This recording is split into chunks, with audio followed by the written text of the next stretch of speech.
everybody, it is Steve, your friendly neighborhood lawn gnome. Welcome back to another video over here on That's Comical, and if you're watching and it happens to be a Wednesday, happy new comic book day.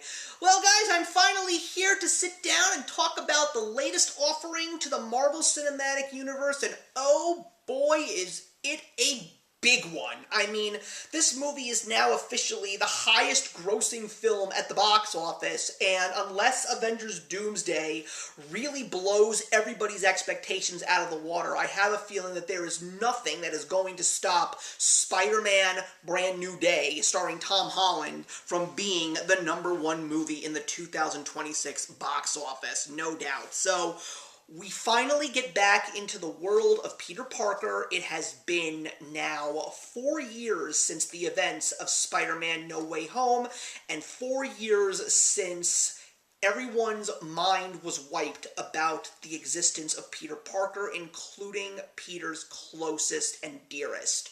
And we basically have seen how he has been living on his own in New York City, just being your friendly neighborhood Spider-Man. But now, in his world, there is a new threat. A threat unlike anything that he and possibly the world has ever seen, and it is only foreshadowing what is yet to come in the world of the Marvel Cinematic Universe, and that, of course, is the introduction to the world of the mutants. So, of course, I always have expectations, whether good or bad, when it comes to going to a new Marvel Cinematic Universe film.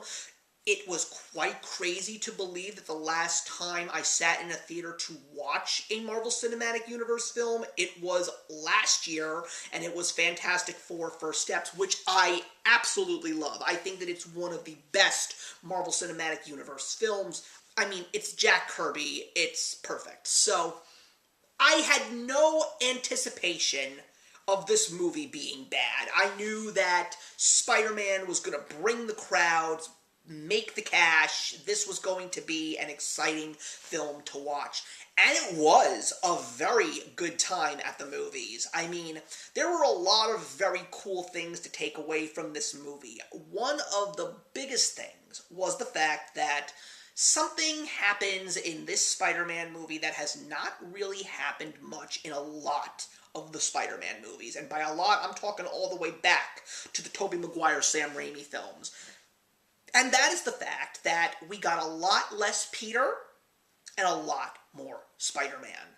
We got Spider-Man taking on so many different crimes, so many different villains, but of course encountering this brand new threat with the assistance of a group called Damage Control, which is from the Marvel Comics. I was very surprised to see this specific group actually put into the Marvel Cinematic Universe, because that's a real cult favorite. If you're not a true pure comic book reader, you probably have never heard of Damage Control. But there's a lot of other things that you probably don't know about if you never picked up a Spider-Man comic or never even saw the Spider-Man cartoon. We also get an understanding, and this is something that so many comic book movies fail to do. Every single time that a comic book movie comes out, it's always one hero versus one villain. Well, if you know what comic books are about, you should know that crime doesn't sleep. There are always numerous supervillains running amok, and it's up to the hero to put them all down. Even though it's one episode with a villain, another episode with another villain, they're all running around at the same time. So it was great to actually see little clips of Spider-Man taking on bad guys, numerous bad guys, at different points in time. And we see Scorpion, we see Tombstone, we see Boomerang, we see so many different villains, and it's just not stopping. But at the same time, Peter is just trying to cope with having to do all of this alone. And there are times, but he actually doesn't always fight alone, because out of nowhere, we find out, and we found this out long before the movie dropped, that he has actually made an ally out of all heroes slash anti-heroes, he has somewhat befriended Frank Castle, aka the Punisher. So it was really cool to see Jon Bernthal finally get a big screen debut in the Marvel Cinematic Universe as the Punisher, but I gotta say I was a little bit shocked that out of all the superheroes that Spider-Man could fight with, you give us the Punisher, because look, I have watched Jon Bernthal play the Punisher in the Netflix series. Knowing the content of the show, how were you gonna put him into a movie like Spider-Man that is going to be catered to a larger audience and not a mature audience? Well, they did the best they could. They definitely didn't make Frank the most innocent of people, but they definitely watered him down. And you know what? I'm okay with that, because I think that Jon Bernthal, even though he really doesn't move the plot that much, he does have some great moments. Now, I will say I'm a little upset over the fact that Charlie Cox didn't show up as Daredevil, especially because of what was foreshadowed in the previous Spider-Man movie, and it would have made so much more sense for Spider-Man to fight alongside Punisher and Daredevil, at least, if anything, for one battle sequence, because the thing that's so interesting about Spider-Man is, even though he's one of the big names, he's up there with the Avengers, the Fantastic Four, and the X-Men, and he's even fought alongside them from time to time.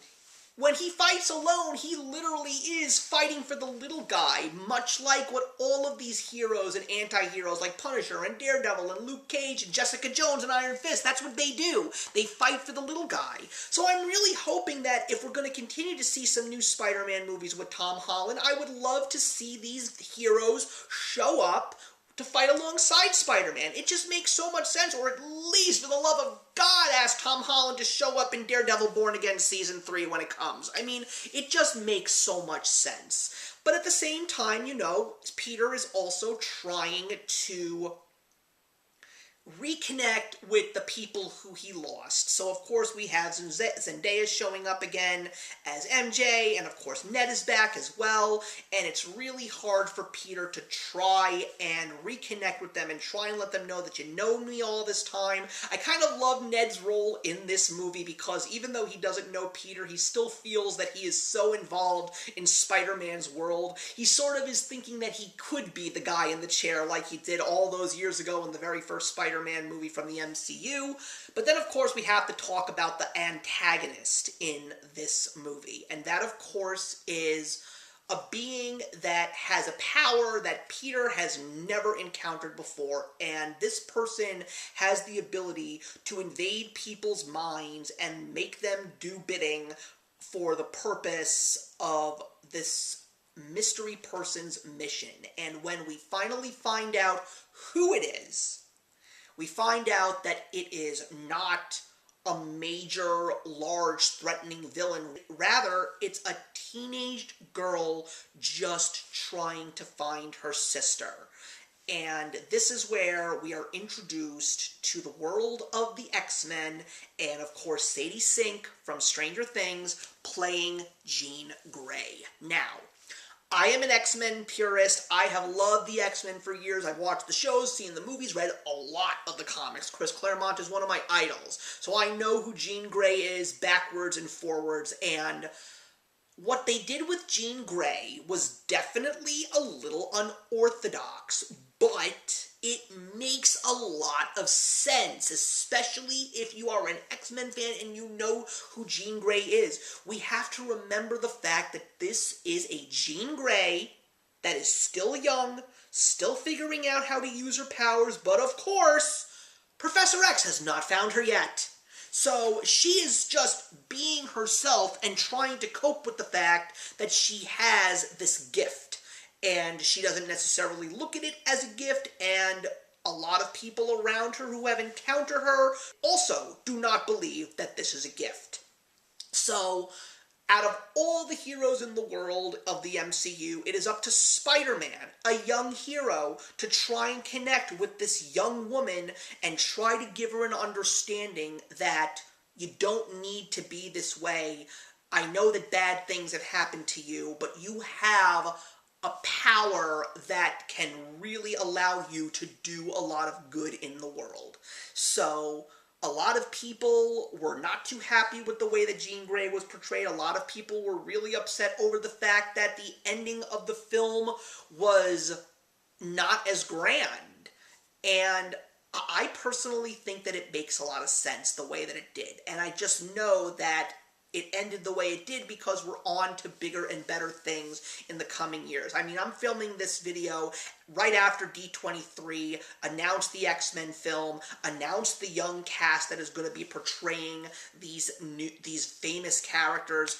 And again, I really appreciate the fact that we're getting the X-Men at the very beginning in the MCU. I love the fact that we're really getting a young cast because these actors will be able to play these legendary icons for years to come, much like how smart it was for Kevin Feige to find Tom Holland and cast him as Spider-Man when he was only 19 years old, and the fact that he has been playing this character for now, I believe, 10 years, I'm hoping that we will see more great things from Tom Holland. I mean, I know that he doesn't want to be typecasted. I know he wants bigger and better things for himself. He's already gotten that a little bit. He was in The Odyssey from Christopher Nolan, one of the biggest movies of 2026. I've seen him in other things. I know he has the potential to do great things, but he is the best Spider-Man that I've ever seen on the big screen. He basically reminded me of my same attitude towards live-action Batmans. Michael Keaton was an amazing Batman, Christian Bale was a great Bruce Wayne, but Ben Affleck was a perfect package. And the same thing goes for Tom Holland. Tobey Maguire is a great Peter, Andrew Garfield is a great Spider-Man, but Tom Holland is all-around fantastic as Spider-Man. And I'm so excited to see what he has in store for us. Of course, there is a post-credit scene, and of course, it is foreshadowing a very interesting thing. But of course, there's also been a lot of talk about what the future of Spider-Man in film is going to be. And I believe I even said this years ago. I would love to see this version of Spider-Man pass the torch on to a young Miles Morales. So we get a Miles Morales soup Spider-Man, which I think is definitely overdue in the Marvel Cinematic Universe. But knowing where the multiverse saga is going to be ending, I have a feeling we may get that opportunity to see the Brian Michael Bendis creation and just really anticipate a lot of fun.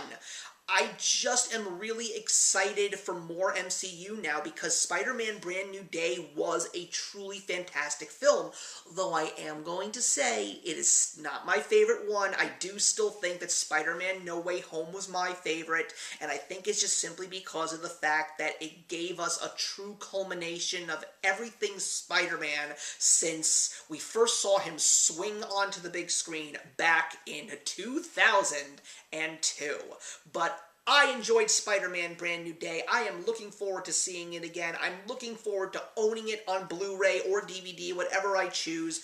And I'm really hoping that if you've seen it, I really hope you enjoyed it too. I'm giving Spider-Man Brand New Day 3.5 stars out of 4. Thank you very much for watching, everybody. Please leave your comments in the box below. Let's have a discussion about Spider-Man Brand New Day.